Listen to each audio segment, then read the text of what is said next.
राज्यात सर्वत्र लोकसभा निवडणुकीचे पडगम वाजू लागलेत। बुलढाणा लोकसभा मतदारसंघात सुद्धा रंजकता पाहायला मिळते, तर इच्छुक उमेदवारांची जोरदार तयारी सुरू असल्याचं दिसते।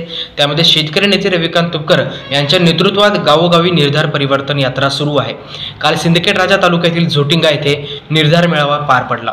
गावकऱ्यांनी जेसीबीने पुष्पवृष्टी करत आणि भव्य मिरवणूक काढत तुपकरांचे जंगी स्वागत केले। येणारी लोकसभेची निवडणूक माझी एकट्याची नसून तुमच्या सर्वांची आहे। गावागावात मिळणारा प्रतिसाद बघता आता जनतेनेच ही निवडणूक हाती घेतली आहे, त्यामुळे परिवर्तन अटळ असल्याचे तुपकर आपल्या भाषणातून म्हणाले।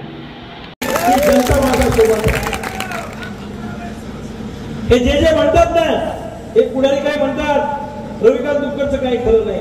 ज्याला वाटतं रविकांत तुपकरचं काही खरं नाही, त्यांनी एकदा झोटिंग्यामध्ये येऊन एक नजर मारावी, माझं किती खरं आहे, माझं किती खोटं आहे।